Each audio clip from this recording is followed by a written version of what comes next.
Hi guys, this is Yvonne. And I'm Yezzel. And welcome to Chismecito Time. Okay, so we know how much you guys like seeing Yezzel getting injected.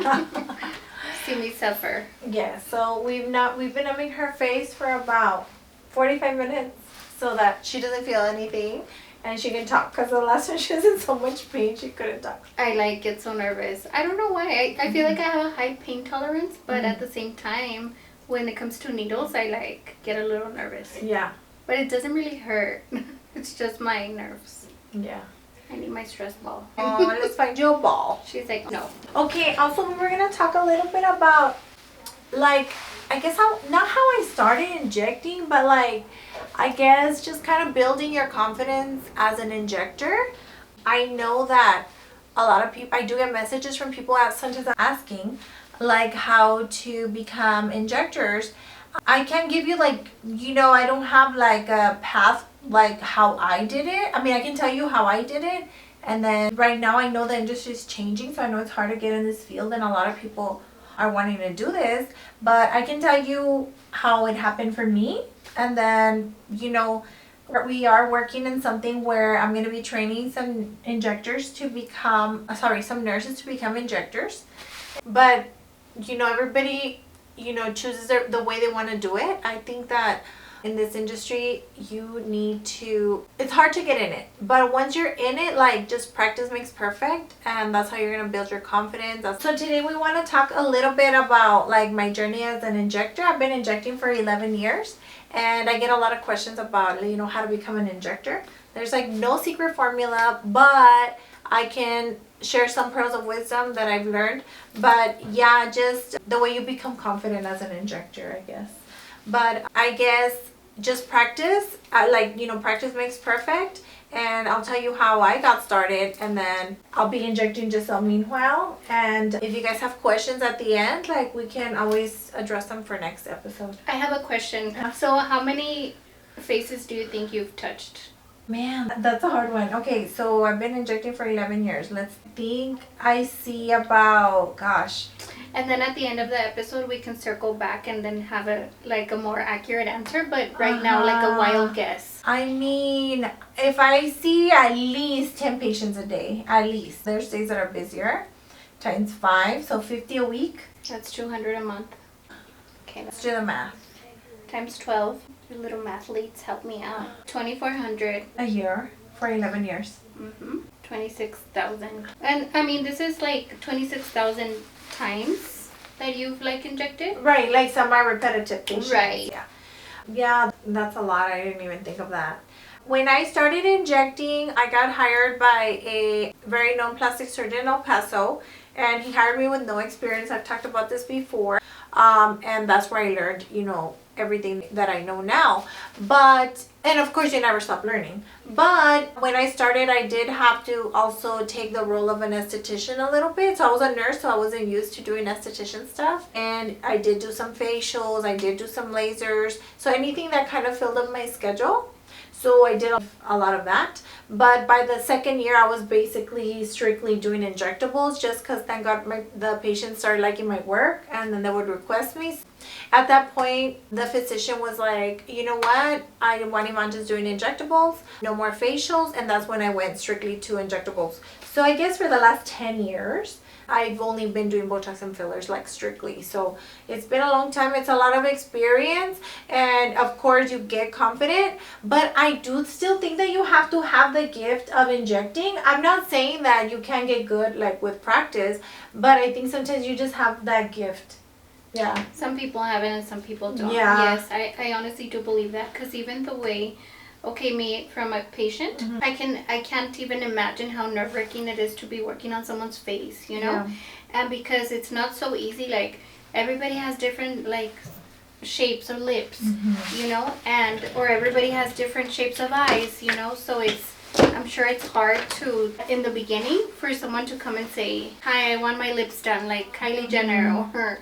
Yeah, so when I started, I shadowed a nurse. I shadowed a nurse that worked for that doctor, and she's teaching me okay, you were gonna do a Botox, and she's telling me, and I'm observing, and I had been a nurse at that point for 8 years, so I'm thinking, okay, I got it because I'm so used to, I come from my background is a lot of, like, I worked in surgery.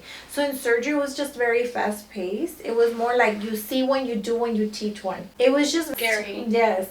And, if you didn't have anything the doctor wanted, I mean, you would get yelled at. Like, surgeons love to yell. So they would just yell at you. So basically, you were always like, I got it. Like, you kind of like, made sure you had everything in your room. So I come from very fast paced. Fight or flight mode. Yes. And then when I went to like recovery and pre-op, which are still part of surgery, and you're getting the patients ready, it's also very fast paced. It's also very like, let's get these patients ready for the doctor. If not, they're not going to be ready for surgery. So I come from a very fast pace. So there was times where they're like, okay, I worked at a new recovery room, and they're like, okay, this is the oxygen, this is, okay, I got it. And like the next one, it was already doing it myself. So I think I come very fast paced. So like when I started doing this, learn fast. To me, I was like, okay, I got it, like I'm ready. And she's like, no, you're not ready. I'm like, what do you mean? Like, I think I can inject a patient. And she's like, no, it's gonna take you a little longer. I was like, okay, but every single face is just very different from and then everybody has different, like, where their brows sit, where their eyelids sit, like so many different anatomies. Their anatomies are completely different. Mm-hmm. So, I kind of had to like slow down a little bit. But I remember that I think she's like, I think I practiced on an employee or something. And I was like, okay, let's do this, and I'm wiping her. And then once I grabbed the syringe, I was kind of like, oh, this is not that easy. Like, right. One thing is injecting an IV down here, and then one thing is kind of going to their face. It was like, okay, how? And then I was like, how was she holding the syringe? It was things that I was just like, I didn't pay attention to. And it was like nerve-wracking. I remember being like, this is harder. And I was like shaking. But just, as time went by, I just got more confident. But yeah, I remember thinking it was easier. And then once I started, it was not as easy as I thought. What about, does it make you nervous to think that you're hurting the patient? I don't think it makes me nervous to hurt patients because, I mean, literally I am poking them. Like, it's going to hurt a little bit. I don't know why there are patients that expect for the numbing cream, like, they think that they're not going to feel anything. That's me. I think it's going to put me to sleep. Like, it's supposed to help with pain, but it doesn't mean that you're not going to have any pain at all. And I think that's the only problem. That people numb and they think they're not feeling anything. So they'll still be like, I felt that. And I'm like, yeah, it's not gonna, like, it's not a pain-free, procedure. But yeah, I think some people do think they're not gonna feel anything. It's anesthesia. Yeah, it's not general anesthesia, guys. Like, like you're still gonna feel a little bit. I'm like, give it to me. I want to be asleep while they do my Botox. Yeah. No, I really know there's people that really, like, you heard them, they're like, I felt that one. I'm like, you're going to still feel it a little bit, but. So what do you think keeps patients coming back to you?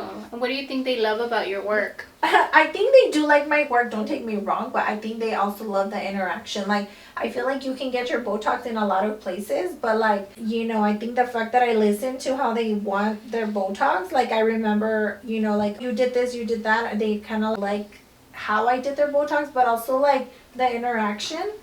Because I try to, I do talk a lot, and I think I keep, I try to keep like I'm talking and it puts them at ease. There's times that they're like, you already did that? I'm like, yeah. So I think it's also my personality that keeps them coming back. I love that. I believe it.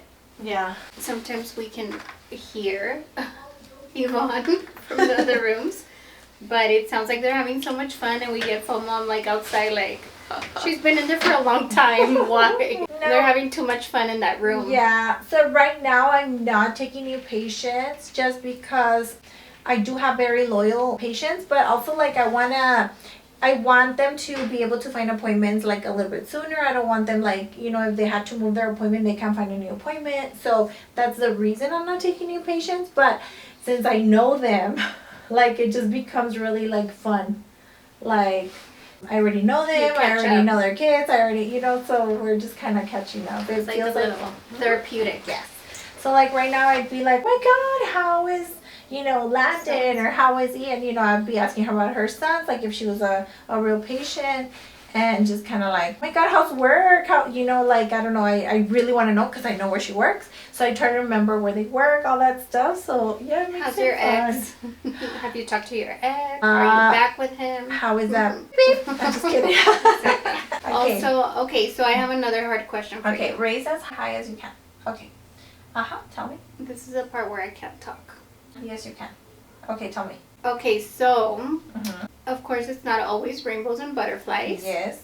So how do you deal with a patient that's unhappy with their results? I think the main thing is not to take it like personal. I think the main thing is not to take it personal.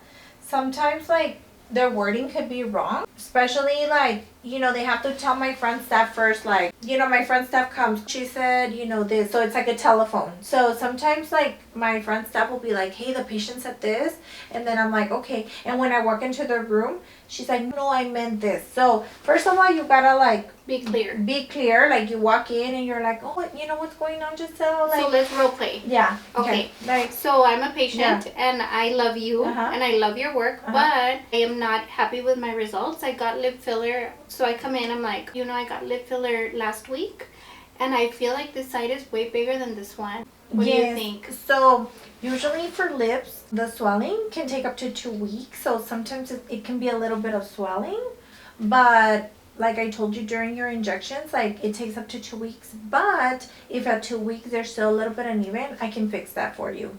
Okay, so you would give the patient options like, hey, this could be happening. Like usually my front staff knows not to book them until the 2 weeks, just because that's how long it takes usually for them to like settle. But they're you know, I've had once in a while where patients are a little bit impatient and they'll kind of be like, you know, I want to see Yvonne. And I'm usually not like that person that I was like, no, I cannot see them for 2 weeks. Like, I'm usually like, okay, if it's gonna ease their mind, like, okay, that's fine. Let them book. Like, if they're being like, no, I need Yvonne to see me. Persistent. I've never told my staff, like, no, you're the gatekeepers. Don't let them in before 2 weeks. Like, no. I'm like, you know what? I tell them, remind them that it's 2 weeks. The swelling takes 2 weeks. Usually I can't really do anything before the 2 weeks. But if they're being persistent, just bring them in and I'll talk to them. So even though I can't do anything, sometimes just talking to them calms them down. Right. So I'll be like, they're like, no, well, your staff wasn't letting me come in. I'm like, no, it's not that. It's just I really can't do anything. Like, it's too soon. And if I put more on the side that looks smaller and next week the side that looks bigger, you know, the swelling goes down, then you are going to be crooked in a week. So I just kind of explain to them, they're like, oh, I'm sorry, it's because I got scared or whatever. And I'm like, it's okay, but yeah, you just wait 1 more week and then we can reassess. And so just after the week passes by, they're fine. Right, they're like, just kidding, I was just like, kidding. Oh my God, I'm sorry. I wasn't being patient. And you know what? I promise you, even from like as an injector, my cheek swelling, I don't know why, it lasts 3 weeks. I don't know why, like every time I do my cheeks, it's not 2 weeks for me. I've noticed like it's 3 weeks.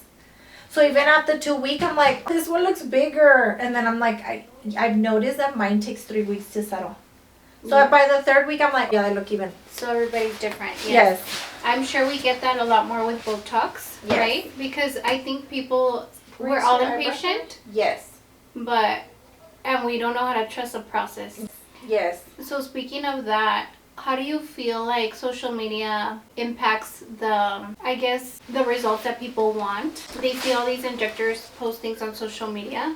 Do you think that that's challenging because people want like social media results? I think that you just gotta be careful what you're watching, because sometimes there'll be a really good before and after, and it could be like right after the injection and it could be swelling. So it's not real results, it could just be swelling. So technically a good result would be like 2 weeks after, and sometimes it doesn't say on the caption like if it was 2 weeks, if it's a month. Sometimes in the caption it doesn't say how many syringes they had. So if a picture looks really good, almost too good to be true, make sure that you read what they had, because a lot of stuff, it can also be surgical. Like, you know, you just have to make sure it's actually filler, how many, you know, there's too many factors. Right. And remember, guys, that injectors are always going to put their best work, okay?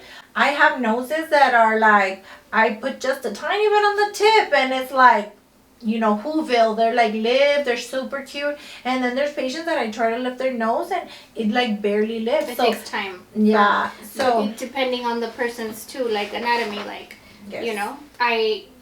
For example, when I first got my lips, I had no lip whatsoever. So it's impossible for me to come and ask for these beautiful, like, luscious Kylie Jenner lips when I had absolutely nothing. So it took time. Yes, it took time to build them. Yes. And now she can't stop. She thinks her lips are tiny. Do you still think your lips are tiny? A little bit.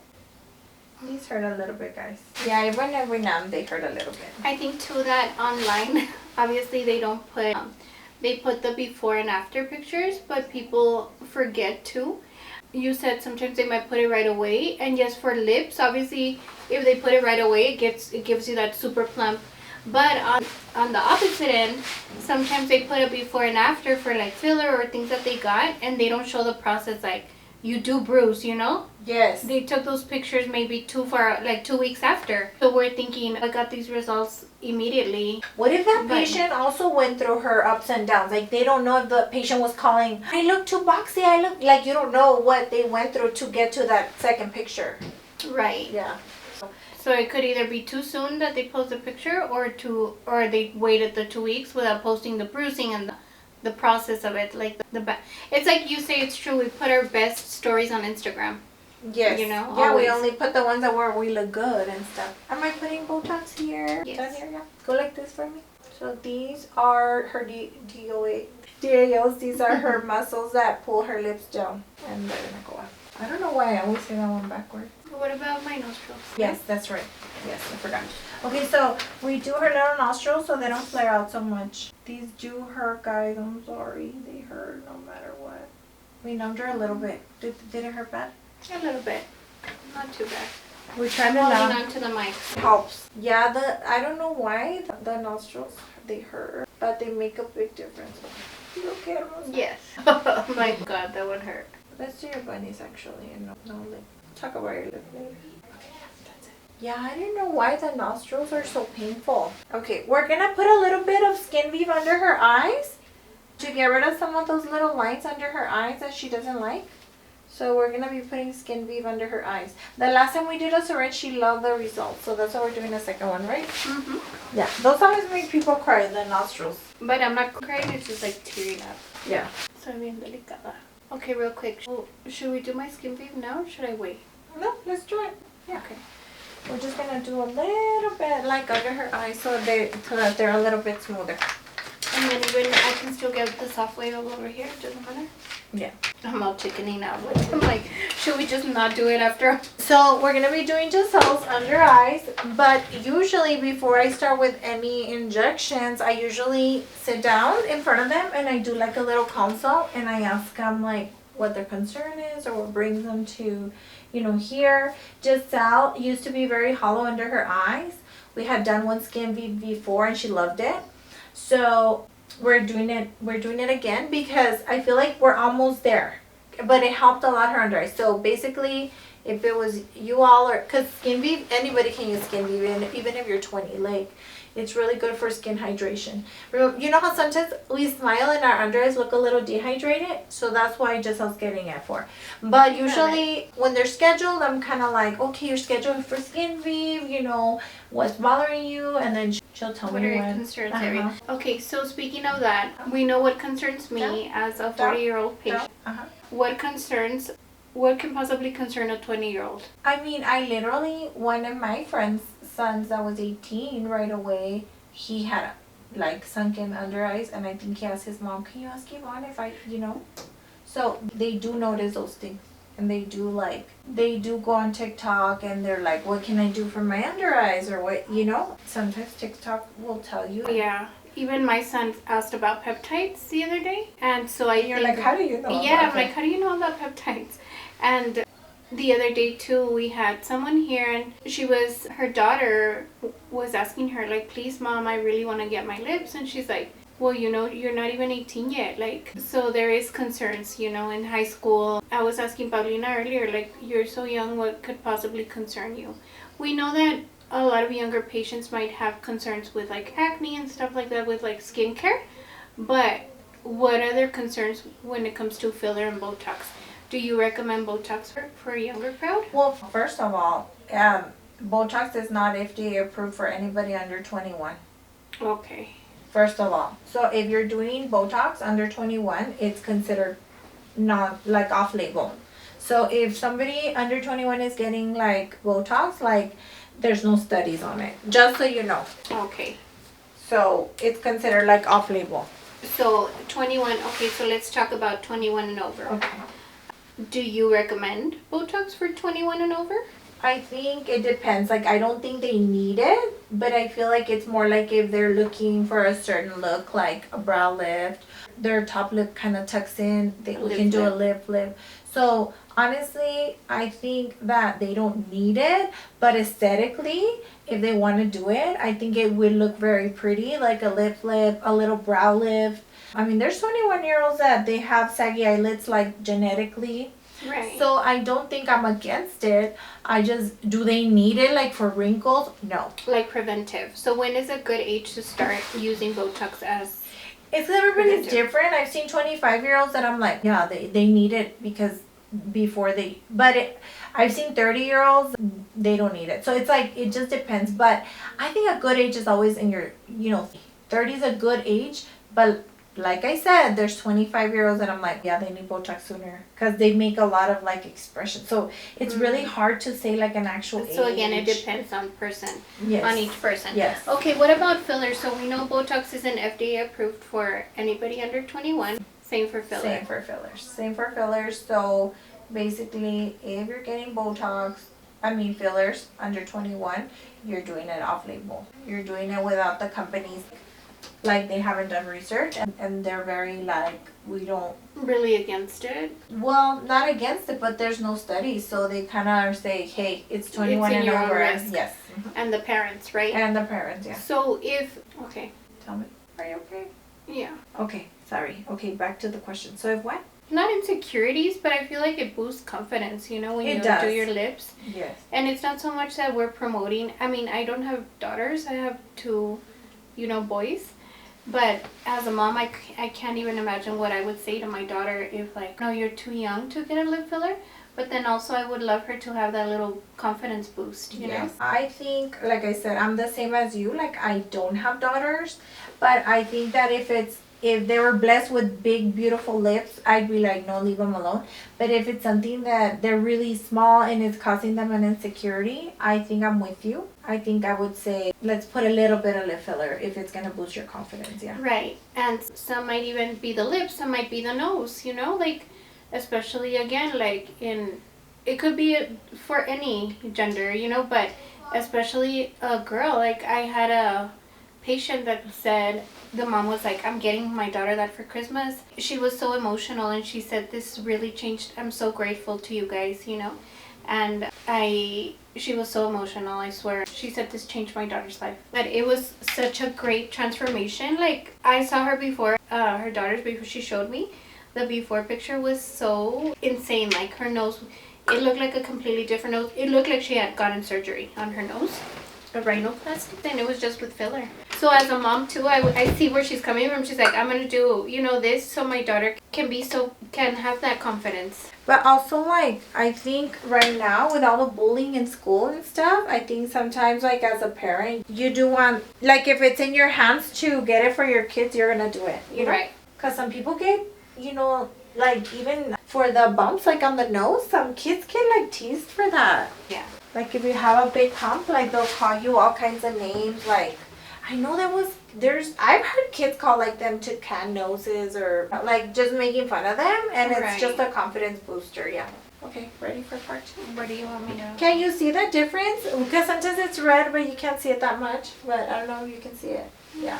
Okay, well, this is going to help her with her hollowness and her little lines under her eyes. Beauty hurts, guys. Beauty does hurt. Again, going back, like, you can't expect not to feel anything, but it should help a little bit. Right. And it is tolerable. Like, it's not like... I think it's more the area.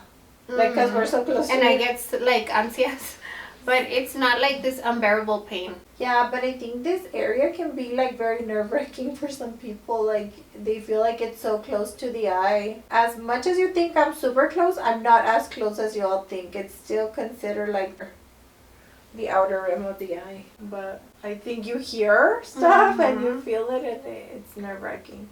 Okay. Yes. She's getting better, guys. She used to be really bad. I used to pass out. Just kidding. I've never passed out. She Actually. never passed out, but she made it seem like I was like killing her, like murdering her, like when I barely started injecting her. Anyway, I'm just putting a little bit of this Skin Beef right under those lines that we have under our eyes that everybody hates. I did put Botox as well, but this is just to kind of like soften them just a little bit and to get rid of some of this hollowness. Are you okay, hermosa? Yes. Like de vez en cuando como que when it hurts. Yes. You okay? Yes. I feel like you keep moving your head. Sorry. Okay, Pao, if this looks too painful, we'll... Yeah, my eyes are all like everywhere. We am a little bit lagged. Are you okay? Yes. Are you Yes. sure? Maybe we're talking too much and the anesthesia's wearing off. He's looking with his friends. I think you're bruising. That's why you're like moving a lot. Does it hurt right here? A little bit. I think you bruise. It's because when you get stressed and then you start like panicking and moving, yeah, people bruise. Yeah, I think you're bruising at most. It's okay. I always bruise.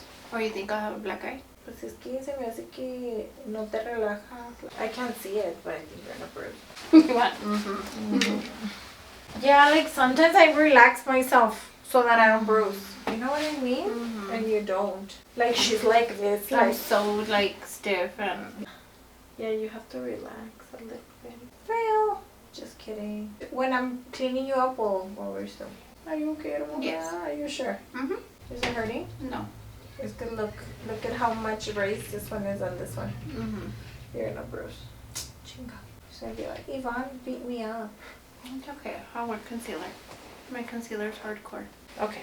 Okay, Yvonne. So lastly, before we finish, can you give me a quick rapid fire? Like list 5 things, 5 simple things that will build your confidence as an injector. Okay, so the first one is a good consultation. Number 1, like, just make sure that you're both understanding what you're looking for. The second one is professional communication. Like, sit down, take your time, make sure that you're, if you have to credential yourself, how many times you've done it, all that stuff. And then know your anatomy. Obviously, you should find, you want to make sure that you're getting injected by a nurse, a dermatologist, a plastic surgeon, like somebody that has their credentials. So they know their anatomy, they know where the danger zones are. I think we've done, extensive research on that and trainings on it. I think also your patient follow through, like, sometimes your patients write you like, is this normal? Yes. And just kind of like keep following through with your patients. Make sure they know what to expect, when to expect it, all that stuff. I always tell my lips or my fillers, if in 2 weeks you feel any bumps, anything's uneven, let me know. Please call the front desk. I can do a follow-up with you. So just letting them know that there is a follow-up if they need it.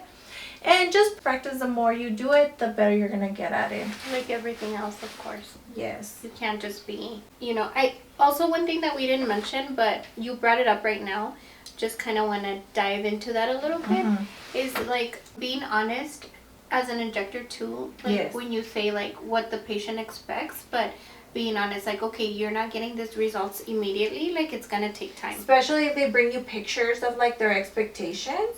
And they don't have that lip shape. They can't achieve whatever they're, Or like me, some people might not have a chin and they want a beautiful jawline. Like, how do you...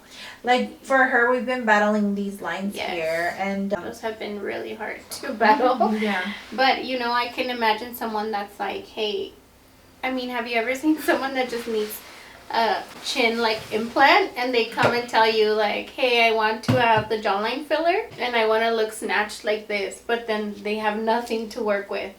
Yeah. So just Being honest, and also like sometimes I'm like, okay, well, you're gonna need 1 syringe of filler. No, I don't want that much. Like, I don't want to, no, 1 is too much, but 1 is barely gonna show. So you have to remind them, remember 1 ml is not that much. It's it's like the size of a blueberry. Like, it's not that much filler. And then, sometimes I'm like, no, just half. And I'm like, it's not really going to show, just so you know. So you're already telling them. Right. They want these expectations, like, with like if a they little want, bit of... and if they want the result, we're telling them because we've been through it and we know by experience what it's going to look like. And we're suggesting no, do a full one. Now, I make exceptions. Like, I have patients that have really petite faces. They've never done anything. There are times that I'm like, okay, let's do half. And then if you want the other half, then you can come back later and do another half. But it's very rare. Most people can handle 1 syringe very well. Yeah. And if they need 3, if your injector suggests 3, I would do the 3. That's what I would do because they know best, you know? And also, what if your injector suggests less? There are very few cases, but I'm sure, like, I do think that there's some injectors that like very natural results. And that's okay. But I think the best injectors, in my opinion, are very versatile. Like, I think I can do natural, I can do very exaggerated. Like, in that conversation that we have, like, I feel like they're very open with me. Like, no, I wanted to show or whatever. Like, big lips. Yes, and I like, think, when is it enough? I think as long as they maintain their shape, like they still look like a nice lip shape. Some people can fit a lot of filler on their lips. Wow.